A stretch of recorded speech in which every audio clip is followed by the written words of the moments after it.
Ok. Bom dia, irmãos. Vamos estar aqui iniciando mais uma escola dominical que ainda precisa ser assim, de forma online. Não dá para termos todos vocês aqui conosco. É até ruim a gente olhar e ver essas cadeiras vazias, e nós sentimos muita saudade do tempo em que podíamos estar juntos.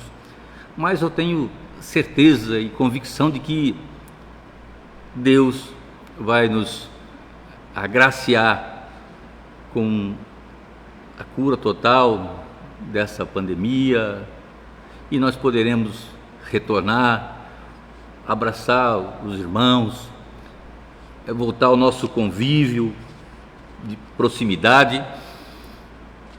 Ó, quão bom e agradável é viver unidos os irmãos.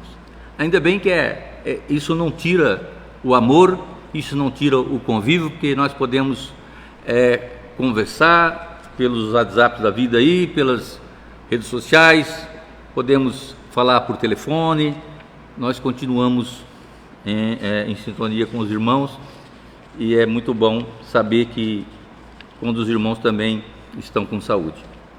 Até a gente gostaria também de, já tocando nesse assunto, temos alguns irmãos na igreja que estão aí acometidos da Covid, né?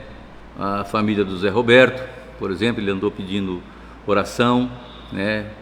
Nos chega a informação de que parece que a Simone está confirmado, mais alguém, mas então vamos continuar orando aí pela família do Zé Roberto. Também o Cleverson está aí de quarentena, separado, também se cuidando, está em casa, dispensa cuidados, mas a gente sabe que com o tempo também tudo se resolverá com a graça de Deus. Também nessa semana ficamos sabendo da família do Jorge, também estão lá de quarentena, separados aí, com todos os cuidados. Então vê que, irmãos, nós não estamos livres de sermos acometidos por esse mal. Por isso todo cuidado é pouco. Até agora há pouco nós estávamos conversando, eu estava aqui com a minha máscara, né? Estou tirando agora para poder estar fazendo a aula, mas eu quero pedir aos irmãos, se você for sair de casa, não seja resistente a usar máscaras, a estar fazendo a higienização. Nós sabemos que é impossível para nós permanecermos 24 horas dentro de casa, 7 dias por semana, 30 dias por mês e ano. Nós já estamos há um ano dessa forma. Isso é cansativo, tudo que às vezes tem acontecido, até mesmo por causa de um relaxamento. Por favor, não relaxe nos cuidados. Vamos vencer esse mal com a graça de Deus. Também queria estar pedindo oração pela irmã da Gilmara, que foi entubada nesta noite. Então que os irmãos também estejam orando por esses pedidos. Até poderíamos nesse momento separar um tempinho para estarmos orando especificamente por esses irmãos que foram postos aqui, e que Deus tenha misericórdia de todos nós. Amém? Vamos curvar nossa cabeça, vamos estar orando neste momento. Senhor nosso Deus e nosso Pai, nós louvamos o Teu nome, bendizemos o Senhor, adoramos o Senhor, primeiramente porque o Senhor é o nosso Deus. O adoramos não porque nós sabemos que o Senhor pode fazer algo por nós. Adoramos o Senhor porque o Senhor é o nosso Deus, o Deus de todo amor, de toda graça, que tem cuidado de nós. Pai, nós nos colocamos na Tua presença, fragilizados que somos, e pedimos, ó Deus, que o Senhor esteja guardando os Teus filhos, que o Senhor esteja guardando a Tua igreja, que o Senhor esteja guardando as nações, este mundo que se encontra, Pai, assolado por esse vírus, que o Senhor esteja nos guardando deste mal, Pai. Nos lembramos desses irmãos que foram comentados agora pela manhã, Cleverson, Zé Roberto e família, Jorge e família, e a irmã da Gilmar. Que o Senhor, ó Deus, esteja com cada um deles, Pai. Que o Senhor esteja trazendo cura, que o Senhor esteja trazendo conforto, esteja trazendo paz ao coração, tranquilidade, para que eles possam estar enfrentando este momento, Pai, na sua presença. A Tua palavra diz que, ainda que nós andemos pelo vale da sombra da morte, nós não precisamos temer mal algum, porque o Senhor está conosco, a Tua vara e o Teu cajado nos consolam. Nós cremos, ó Deus, na Tua palavra, cremos no Teu amor, cremos na Tua graça, cremos na Tua misericórdia e cremos no Teu cuidado. Continua conosco, Pai, nós precisamos do Senhor sempre. Assim oramos nessa manhã por esses irmãos, agradecidos pela vida e pedindo todo o cuidado sobre a vida deles e também das nossas vidas e da Tua igreja. Assim nós oramos no nome santo do Teu Filho amado Jesus. Amém e amém. Amém, irmãos. Gostaria também de dar um recado a respeito desse estudo que nós estamos realizando. Nas próximas 29 ou 30 semanas, nós estaremos, porque são 30 capítulos, estaremos estudando um capítulo por final de semana, então nós teremos aí até setembro, meados de outubro, aí, estudando este livro, que tem por título A Igreja Centrada, de Timothy Keller. Desenvolvendo em sua cidade um ministério equilibrado e centrado no Evangelho.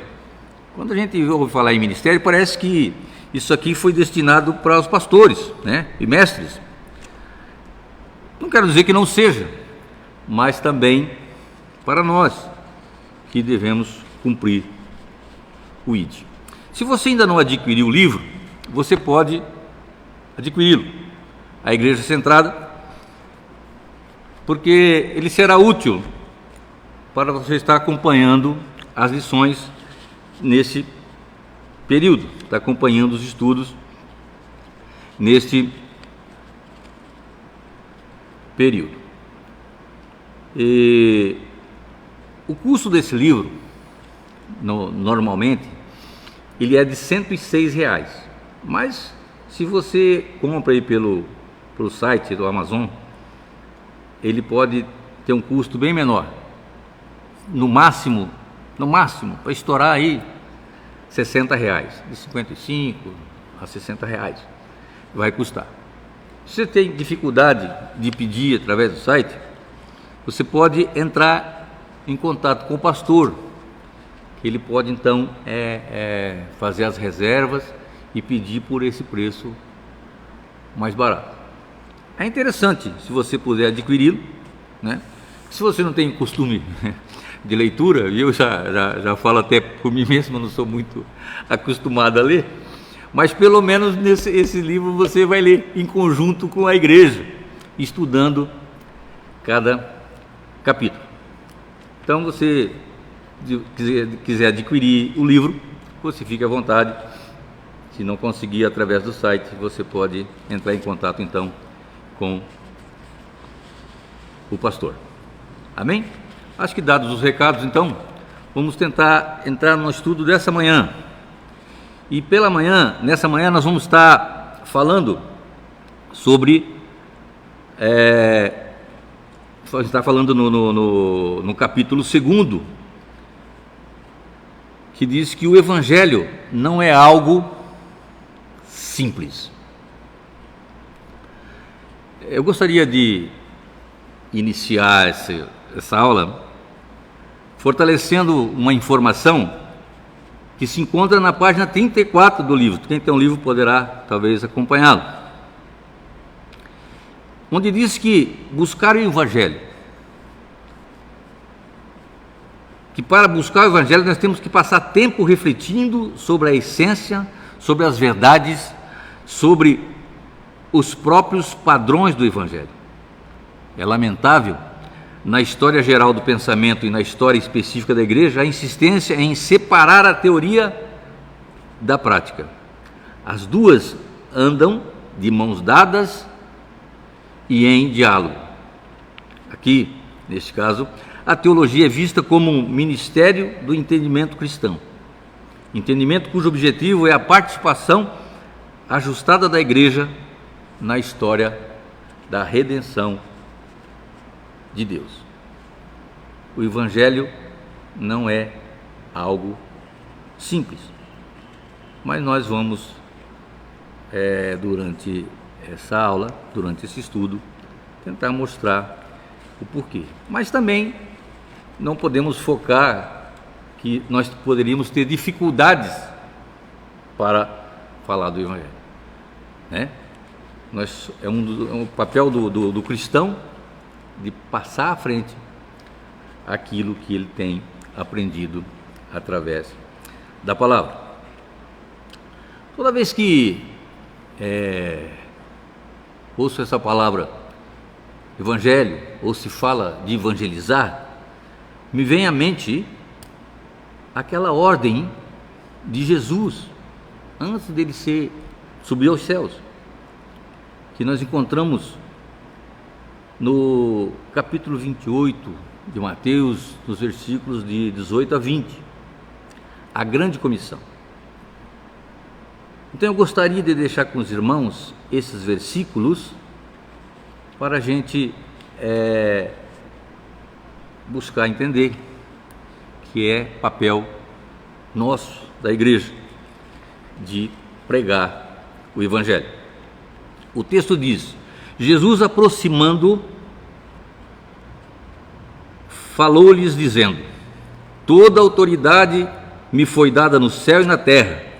Ide, portanto, fazei discípulos de todas as nações, batizando-os em nome do Pai, do Filho, do Espírito Santo, ensinando-os a guardar todas as coisas que vos tenho ordenado. E eis que estou convosco todos os dias, até a consumação dos séculos. Veja, irmãos, que Jesus, na sua autoridade, nos chama, nos ordena a falar a respeito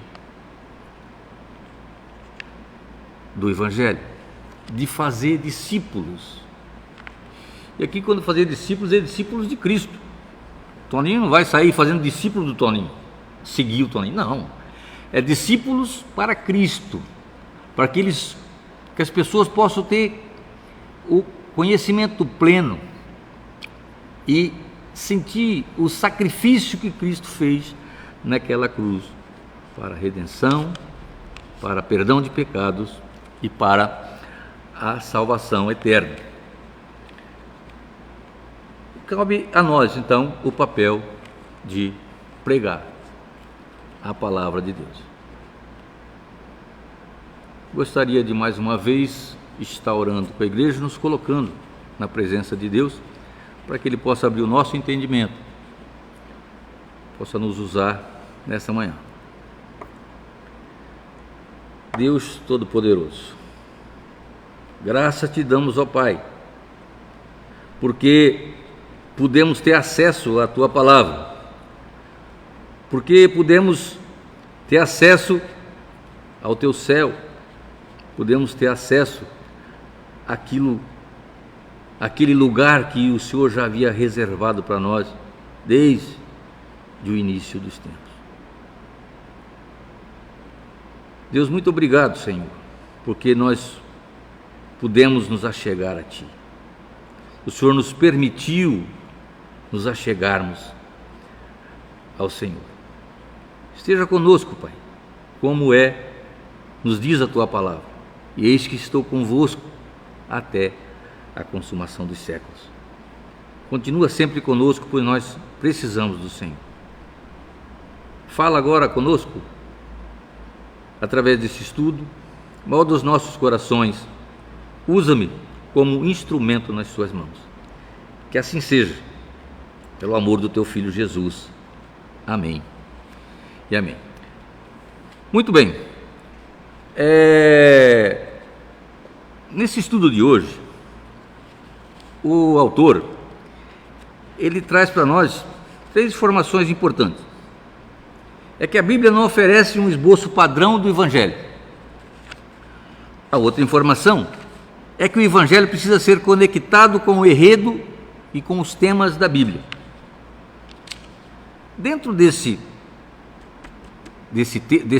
título, ele fala de 3 temas: o exílio e a nossa volta ao lar, a aliança e o seu cumprimento, o reino e o seu retorno. E por fim, encerra com a informação de que o Evangelho deve ser contextualizado.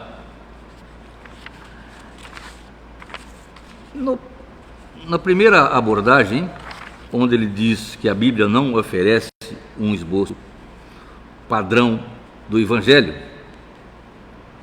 ele cita Gálatas 1:8, onde o apóstolo Paulo, ele condena a pessoa que pregue um evangelho diferente daquele que já foi pregado. E diz assim, Gálatas 1:8, mas ainda que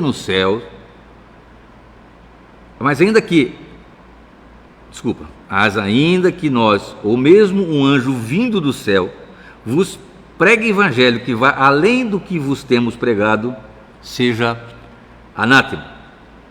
Com isso, Paulo aqui, ele está confirmando que o evangelho anunciado por ele e por outros apóstolos, como por exemplo Pedro, João, e até mesmo discípulos que foram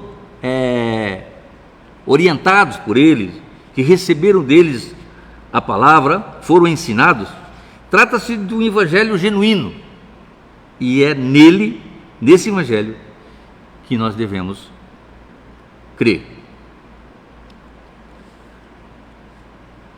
Irmãos, não existe uma maneira única de pregar o evangelho para que seja verdadeiro. Segundo Tim Keller, é evidente que vários autores bíblicos apresentam o evangelho de maneiras significantemente diferentes. Por exemplo, os autores dos evangelhos sinóticos, Mateus, Marcos e Lucas, constantemente usam o conceito reino, enquanto João, falando também sobre o evangelho, realça a dádiva da vida eterna. Isso, de forma alguma, constitui uma contradição, pois entrar no reino de Deus ou receber a vida eterna são basicamente a mesma coisa. A pregação de João concentra-se mais no indivíduo e nos aspectos internos da vivência no reino de Deus.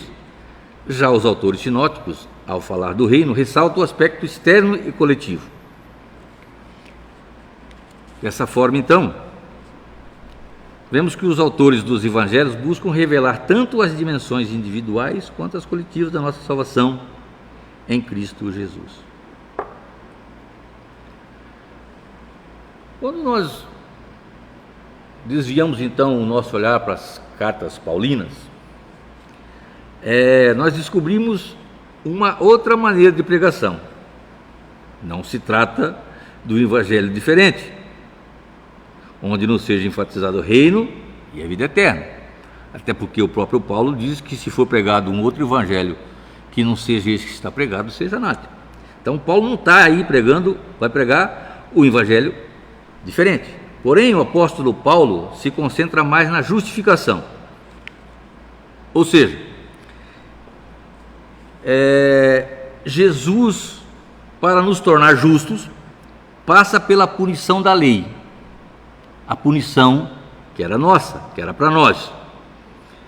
e pelo castigo do pecado, castigo que também era nosso, pois ele mesmo, Jesus Cristo, não pecou, não precisava passar por castigo nenhum. Nós somos os pecadores, nós pagaríamos pelos nossos erros e pelos nossos pecados. A redenção por intermédio da substituição encontra-se no âmago de toda a teologia dos autores bíblicos. Então, o que é isso? Existia um pecado que era nosso, uma punição para nós, mas Jesus tomou o nosso lugar. Ele nos substituiu na cruz, a cruz que era nossa, ele tomou para si. A morte que era nossa, ele tomou para si, nos concedendo a vida eterna. Ele nos substituiu para que nós pudéssemos gozar das benesses do reino de Deus, daquilo que Deus tem preparado para nós, desde a fundação do mundo. Nós vimos então que na Bíblia, talvez a gente não vai encontrar um padrão para a pregação do Evangelho. Não existe uma receita pronta para evangelizar. Isso, irmão, nós podemos até sentir quando no Missionários Voluntários nós abordávamos as pessoas nas portas das casas. Nós tínhamos um esboço, algo pronto ali, que a gente servia para nós como diretriz, quero dizer. Entretanto, irmãos, a gente usava muito pouco aquilo que estava ali, porque cada caso era um caso. A forma de abordagem, às vezes a pergunta que a pessoa fazia desmontava todo aquele processo que nós estávamos ali, né? Por isso, o processo tem que estar aqui, na nossa mente. Nós temos que compreender o assunto, temos que saber para poder levar a conhecimento, de forma que as pessoas possam então compreender. Então você não vai encontrar na Bíblia uma maneira pronta para você pregar o Evangelho, para você estar evangelizando. Agora, uma coisa nós não podemos tirar de foco: quando falarmos do Evangelho, sempre vamos falar da boa nova de grande alegria, como já foram, quando receberam esse recado dos pastores. Jesus Cristo é a boa nova de grande alegria. Então, esse primeiro ponto, o Evangelho não oferece um esboço padrão em algo pronto. Cada um vai ter uma maneira de levar o Evangelho às pessoas, entretanto, sem perder o foco do que é o Evangelho, a vida e obra salvadora de Cristo Jesus. A segunda informação, como eu estava dizendo, que o autor traz para nós, é de que o Evangelho precisa ser conectado com o enredo e com os temas da Bíblia. Sobre esse tema, Tim Keller inicia dizendo que o estudo da produção do sentido, desenvolvido por antropólogos e linguistas, em uma determinada sociedade, seguiram duas abordagens. A abordagem sincrônica, que se interessa pela estrutura integral da língua em determinado momento, e a abordagem diacrônica, observa como a língua e o sentido mudam de acordo com as experiências. Por que ele está dizendo isso? E por que nós trazemos isso ao conhecimento dos irmãos? Porque os teólogos também enfatizam a leitura bíblica tanto da maneira sincrônica quanto da maneira diacrônica. Na maneira sincrônica, é o método teológico sistemático, o MTS. E na diacrônica, é o método histórico redentor, MHR. Como é isso? No método teológico sistemático, a leitura é organizada por tópicos, ou seja, a Bíblia trata de Deus, do pecado, do Espírito Santo, da igreja, do casamento e da família, da oração e assim por diante. Já no método histórico redentor, percorre um arco narrativo, onde a leitura é organizada a partir do ponto de vista histórico, seguindo estágios e enredos da história. Vejamos, a Bíblia trata da criação do mundo por Deus, da queda do homem, história, da reentrada de Deus na história para criar um novo povo para si e depois de uma nova criação por intermédio de Jesus Cristo. Na perspectiva do método teológico sistemático, o Evangelho aparece como Deus, pecado, Cristo e fé. Ele realça o meio que fomos salvos, ou seja, pela obra substitutiva de Cristo, aquilo que estava falando agora há pouco. Jesus nos substituiu, tomando para si a morte que era nossa e o pecado que era nosso. Na perspectiva do método histórico redentor, o Evangelho aparece como criação, queda, promessa e prefiguração, Israel,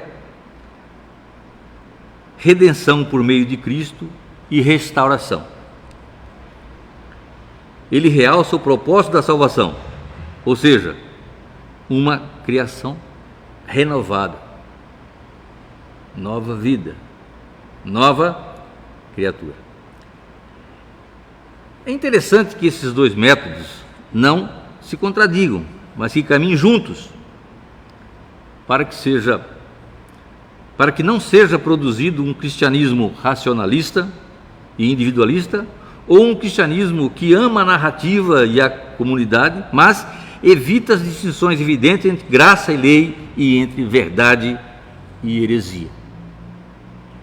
Um não deve estar separado do outro. Tanto pela história bíblica ou pelos acontecimentos.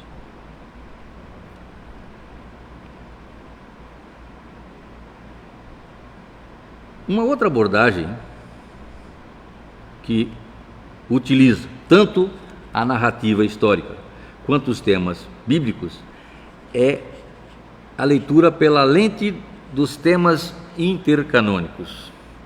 É complicado isso, né? Temas vinculados ao histórico bíblico, de acordo com o relato bíblico, está de acordo com a Bíblia. Donald Arthur Carson, ou simplesmente D.A. Carson, teólogo reformado evangélico e professor do Novo Testamento, advertiu contra as versões reducionistas do Evangelho que não se vinculam ao enredo da Bíblia. Temos que tomar muito cuidado em relação a isso.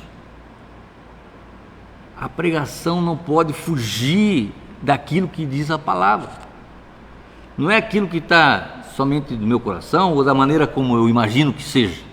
É da maneira como a palavra nos orienta e nos instrui. Carson fala da existência de mais ou menos 20 temas intercanônicos que solidificam a Bíblia. Na sequência, o autor destaca alguns temas pelos quais se pode apresentar o Evangelho. Quem já adquiriu o livro, está acompanhando aí pelo livro, às vezes até você está... Eu estou tentando colocar numa sequência lógica aqui para ser acompanhado, né? Logicamente de forma resumida. Mas quem tem o livro pode entender melhor vendo o quadro que está na página 51, que vai destacar alguns temas. O autor, então, pinça para nós aqueles 3 temas que eu disse lá no início. E um deles é o exílio e a nossa volta ao lar. Quando se fala de lar, e também de acordo com as Escrituras, a gente pensa num lugar onde a vida floresce de modo pleno, espiritual, física e social. É um lugar seguro, onde estamos amparados, um lugar de descanso em paz. Assim, às vezes, nós nos sentimos em casa. Agora que a gente tem ficado muito em casa, né, a gente percebe também isso. E por que estamos em casa? Porque o lar hoje, diante dessa pandemia, se torna um lugar mais seguro. E assim também o lar nos traz essa segurança, esse descanso. Mas a história da raça humana não é tão pacífica assim. Ela é exílio e desejo de retornar para casa. Nós vivemos no mundo com foco na nossa casa verdadeira, no nosso lar verdadeiro. O mundo não é nem de longe o nosso lar verdadeiro. Fomos criados para viver em outro lugar, sem morte, onde viveríamos em amor. Somos, portanto, estrangeiros aqui. Estamos como exilados, esperando o momento do nosso retorno, da nossa volta. E por que as pessoas se sentem assim? Porque a raça humana abandonou Deus para viver por si mesmo, para viver da forma que ele acha certo, esquecendo-se daquilo que a palavra tem orientado e a forma de viver segundo os ensinamentos de Cristo. Estamos longe de casa. Daí vem a pergunta: como podemos voltar para casa? Como a criação pode ser curada e restaurada? Como a morte e a decadência podem ser vencidas?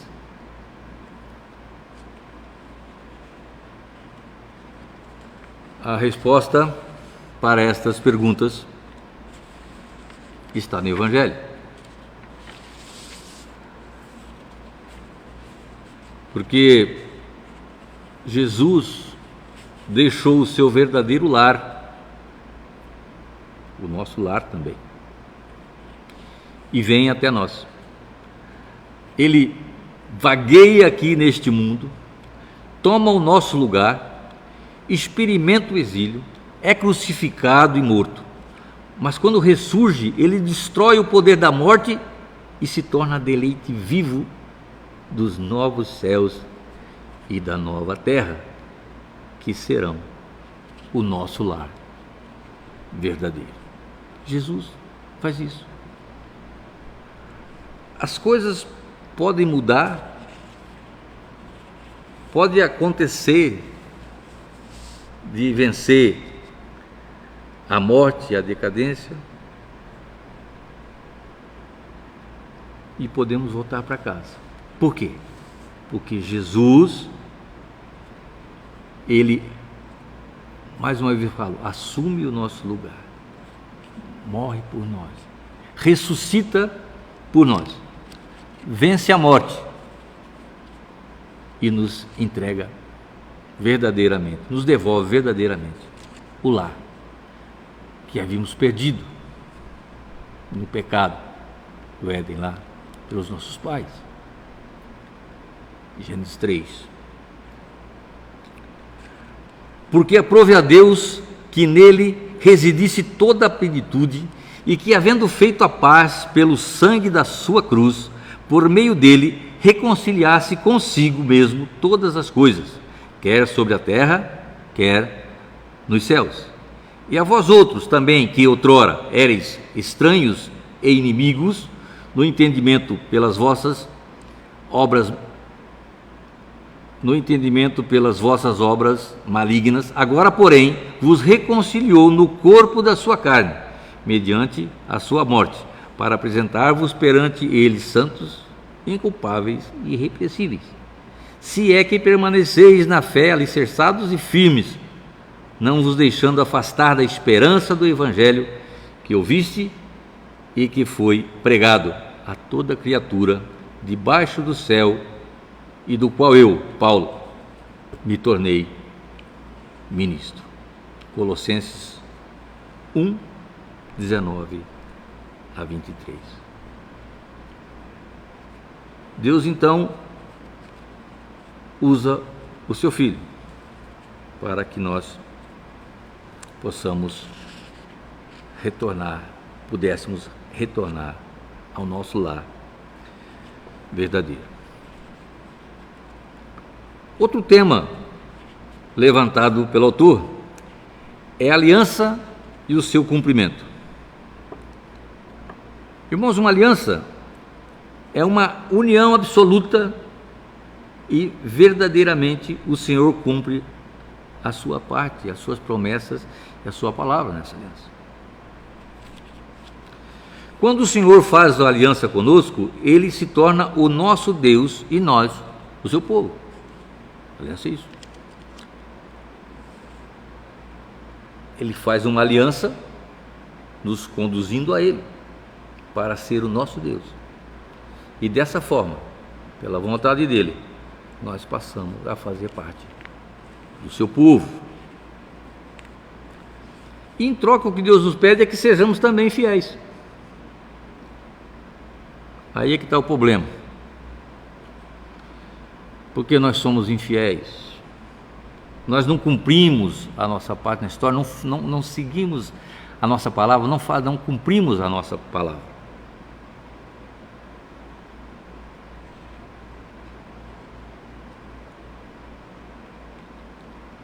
Esse tema levanta algumas perguntas. Como Deus pode ser tanto fiel e verdadeiro em relação à sua lei e à sua palavra, quanto fiel e comprometido conosco? Como Deus pode ser santo e ainda amar o seu povo? Como a santidade e o amor de Deus se relacionam na aliança? A resposta, irmãos, está no amor de Jesus por nós, que aceitou ser moído pelo Pai, nos reconciliando com Ele. Jesus aceitou o desafio de nos reconduzir a Deus. Aquilo que nós havíamos perdido, o relacionamento que havia sido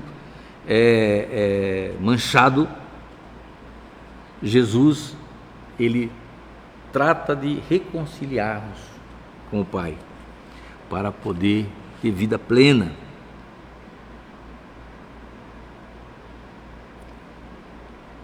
Veja o que diz Isaías 53, 4 a 6. Certamente, Ele tomou sobre si as nossas enfermidades e as nossas dores, levou sobre si, e nós o reputávamos por aflito, ferido de Deus e oprimido. Mas Ele foi traspassado pelas nossas transgressões e moídos pelas nossas iniquidades. O castigo que nos traz a paz estava sobre Ele, e pelas suas pisaduras fomos sarados. Todos nós andávamos desgarrados como ovelhas, cada um se desviava pelo caminho, mas o Senhor fez cair sobre ele a iniquidade de nós todos.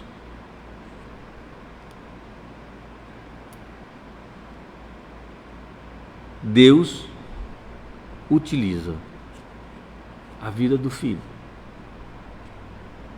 para proporcionar vida para nós.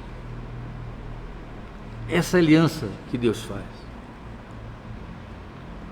o preço que Deus paga por nós nesse acordo é altíssimo. É a entrega do seu filho,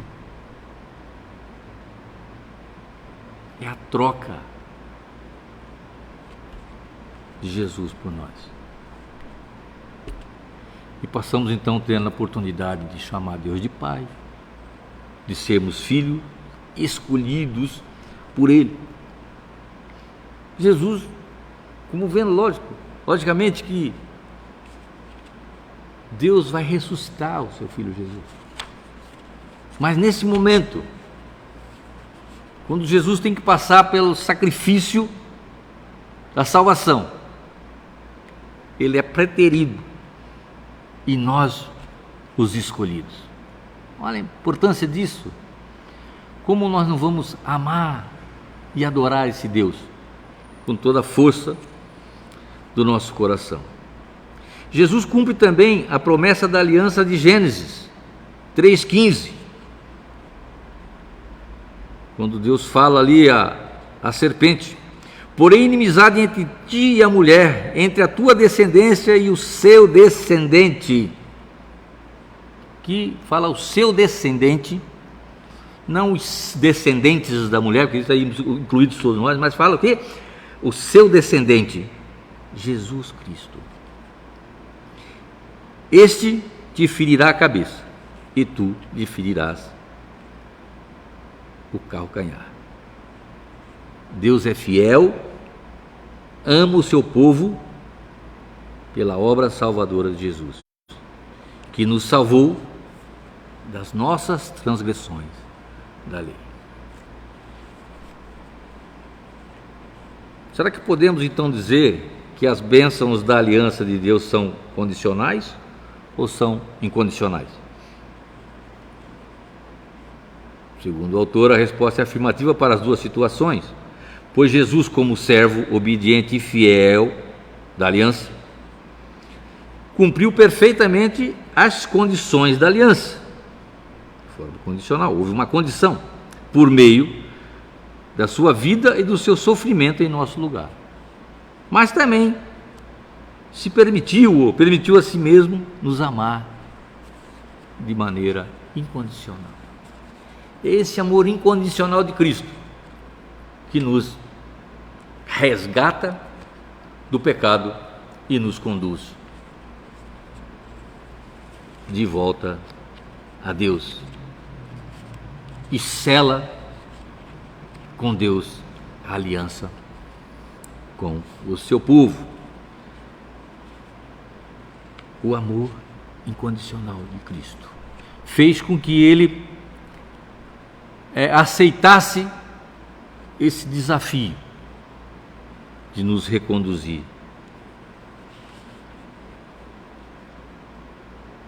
ao Pai. A história ainda será consumada nas bodas do Cordeiro, quando Cristo se encontra com a igreja, a sua noiva, e seremos eternamente então o seu povo, e Ele será eternamente o nosso Deus. Apocalipse 19:9 diz: então me falou o anjo, escreve, bem-aventurados aqueles que são chamados à ceia das bodas do Cordeiro. E acrescentou: são estas as verdadeiras palavras de Deus.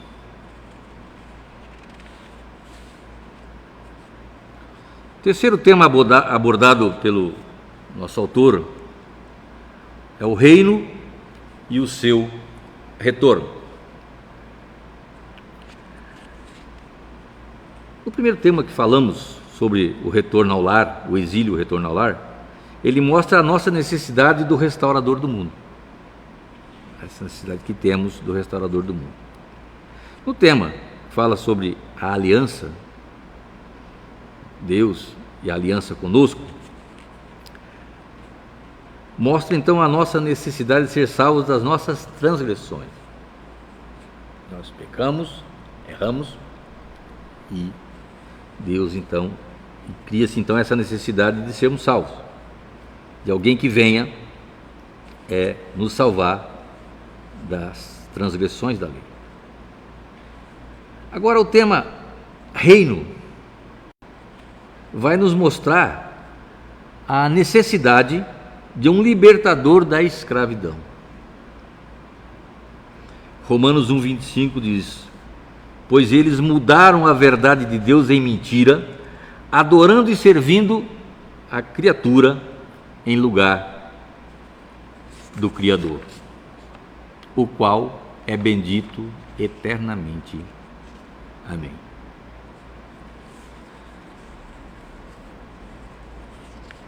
Esse versículo vem nos mostrar que nós vamos fazer aquilo que nós gostamos de fazer. Nós vamos servir aquilo que nós adoramos. Se nós adoramos a Deus, nós vamos servir a Deus. Se os nossos olhos estão voltados para o mundo, nós vamos servir ao mundo, porque é isso que está fazendo para nós nesse momento. Se adoramos as coisas do mundo, é o mundo que estaremos servindo. Mas se adoramos a Deus, é a Ele que servimos. E não existe escolha melhor do que servir a Deus. Porque quando nós servimos a quem adoramos, muitas vezes isso que adoramos nos faz escravos dos poderes do mundo, das coisas do mundo, se é que servimos ao mundo. Boa parte da história do povo de Deus é consumida na busca de um líder, um rei, um juiz. Porém, nenhum desses líderes tiveram completo sucesso em impedir que o povo caísse na idolatria, na escravidão e no exílio. Não havendo quem pudesse libertar o povo de tamanha escravidão, o próprio Deus teve que fazer isso. E está anunciado nos evangelhos. Jesus é o Rei divino que retorna para apossar-se do seu reino e libertar as pessoas dos falsos mestres e dos ídolos que os escravizam. O reinado de Jesus é diferente dos reinados dos homens, porque o que influencia pelo serviço, o que nos influencia ao reino de Jesus é pelo serviço abnegado e não pelo poder coercitivo. Nós não somos coagidos a participar do reino de Cristo. Nós participamos dele, não participamos dele por força, mas participamos pelo arrependimento e pelo novo nascimento. Está em João 3. E por nos tornarmos semelhantes a uma criança, que está em Mateus 18. O reinado de Cristo ainda não está plenamente entre nós. Até nós oramos: venha o teu reino e faça-se a sua vontade. Não é assim que oramos no Pai Nosso? Venha o seu reino e faça a sua vontade. Venha o seu reino, porque não está totalmente entre nós. Mas, no final, no fim dos tempos, o receberemos por completo. Reinaremos com Cristo. Então dirá o rei aos que estiverem à sua direita: vinde, benditos de meu Pai, entrai na posse do reino que vos está preparado desde a fundação do mundo. Este, ao final, receberemos na plenitude e gozaremos dos benefícios do reino de Deus, o nosso Pai. Isso está em Mateus 25, versículo 34.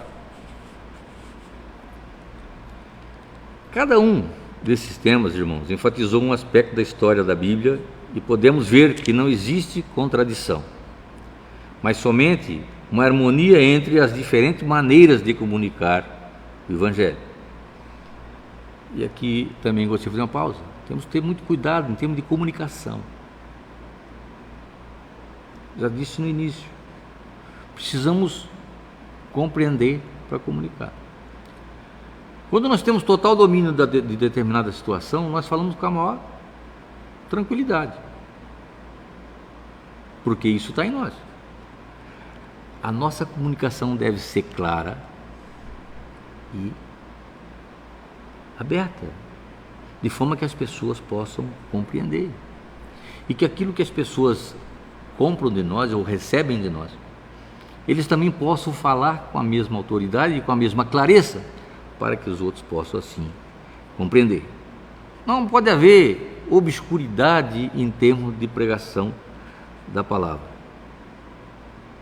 Precisamos compreender verdadeiramente o que significa ou o que significou o sacrifício vicário de Cristo naquela cruz, nos trazendo vida.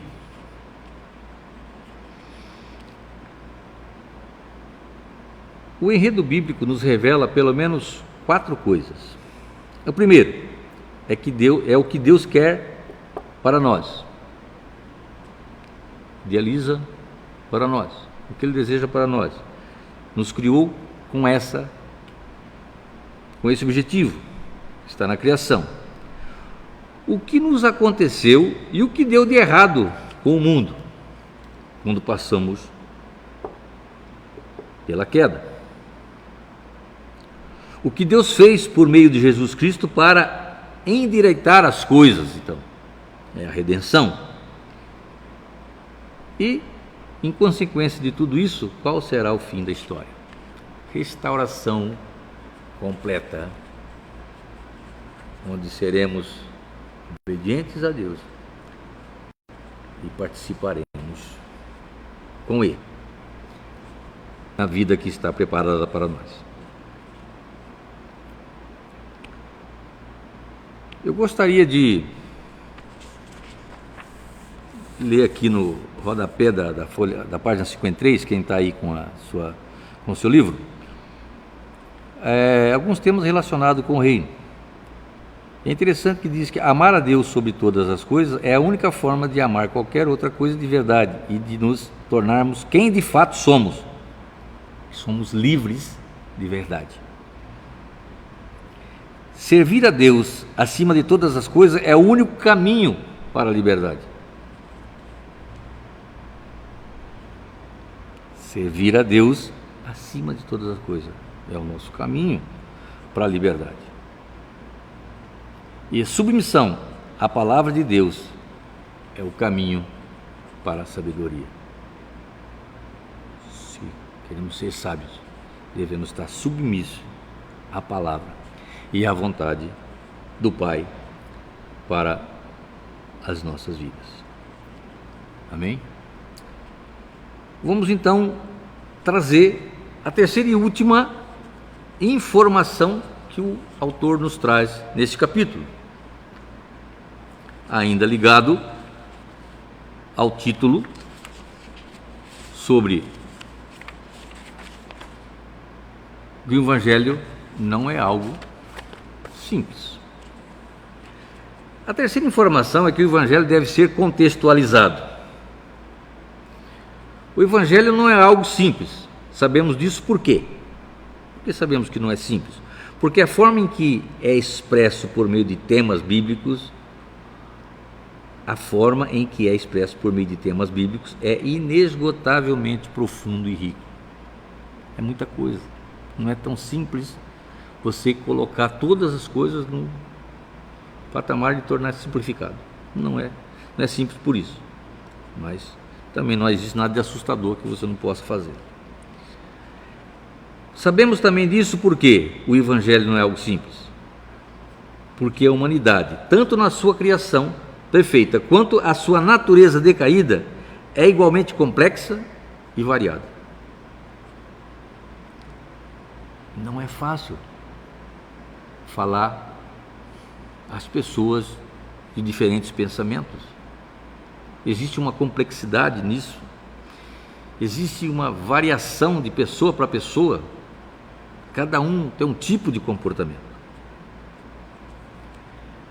E também sabemos que o Evangelho não é algo tão simples, porque o Evangelho tem versatilidade natural para tratar das esperanças, dos temores e dos ídolos de cada cultura e de cada pessoa em particular. Se não é tão simples assim, então, levar o Evangelho às pessoas, precisa que seja contextualizado.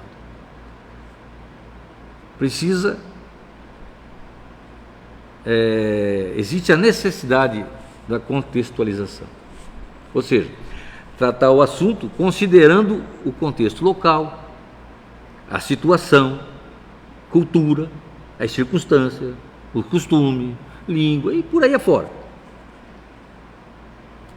Lembra que eu falei? As pessoas são diferentes. Você não vai pregar o Evangelho diferente, mas vai falar de uma forma que possa ser compreendido.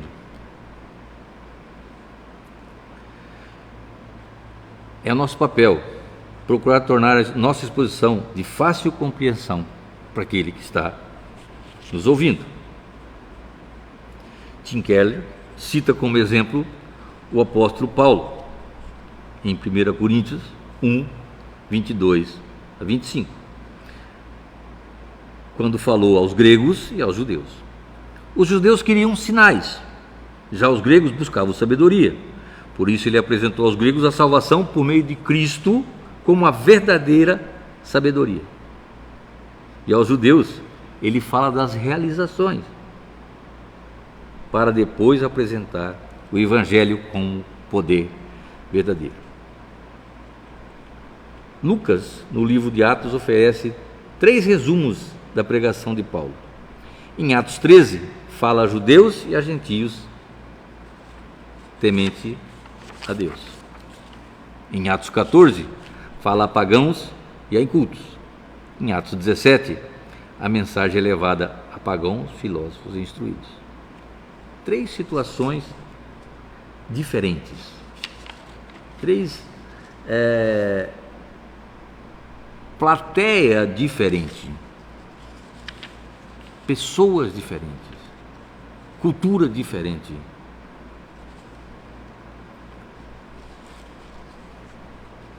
Aí dá para observar que como as habilidades e as crenças dos ouvintes de Paulo moldaram então a sua forma de apresentar e defender o Evangelho.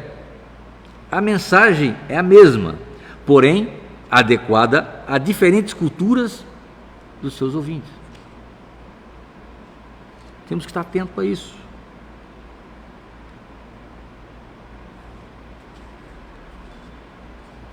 Não podemos fazer uma pregação usando a língua inglesa se na plateia não tem ninguém que entenda inglês. Vai entrar por, como se diz, né? Entra por um ouvido e sai pelo outro. Não se tem entendimento. Nós temos que, primeiro, saber como é o nosso interlocutor, como é o nosso ouvinte, e procurar direcionar a nossa pregação e a nossa mensagem de forma que eles possam compreender. Você não vai distorcer o Evangelho, você vai falar de uma forma adequada àquela cultura. É assim que nós devemos agir. O Evangelho é tão rico que pode ser transmitido na forma que melhor se ajuste a cada situação. O Evangelho é uma mensagem singular, mas não é uma mensagem simples. Entretanto, isso não invalida a apresentação do Evangelho de uma maneira simplificada ou simples. Nem tampouco contradiz a afirmação do capítulo anterior de que o Evangelho não corresponde a tudo.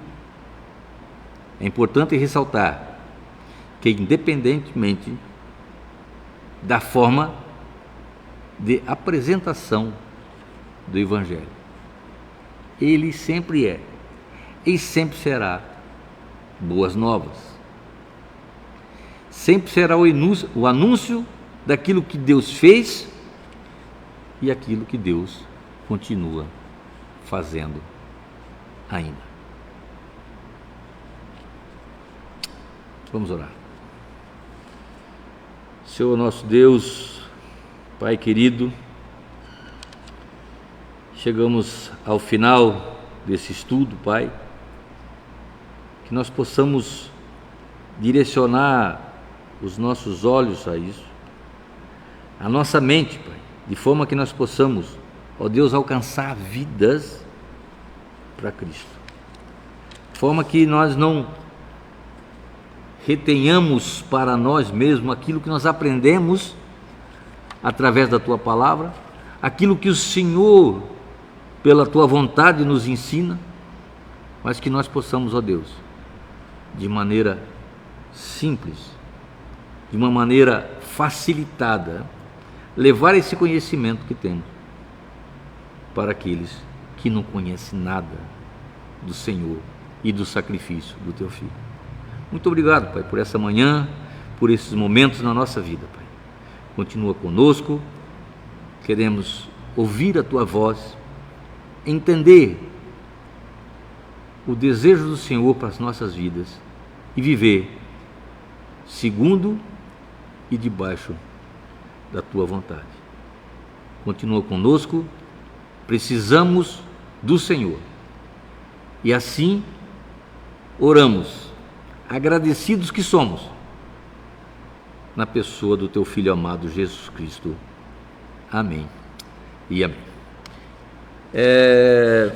Nós terminamos essa aula, espero que se possa ter compreendido. Se tiver qualquer dúvida, podemos conversar a respeito, mas eu queria dizer que à noite nós teremos o culto presencial, dentro das limitações que nos são impostas pelas leis, por esse tempo que nós estamos vivendo. Mas ainda, se você não fez a sua reserva para o culto, você pode sim se inscrever. Ainda há a possibilidade de você fazer inscrição para poder estar aqui à noite, aqueles que desejam ouvir presencialmente. E aqueles que não puderem sair, que estão nesse período aí de cuidado dentro das suas casas, poderão acompanhar novamente através da transmissão online. Que Deus abençoe a todos. Tenham um bom dia, em nome de Jesus. Amém e amém.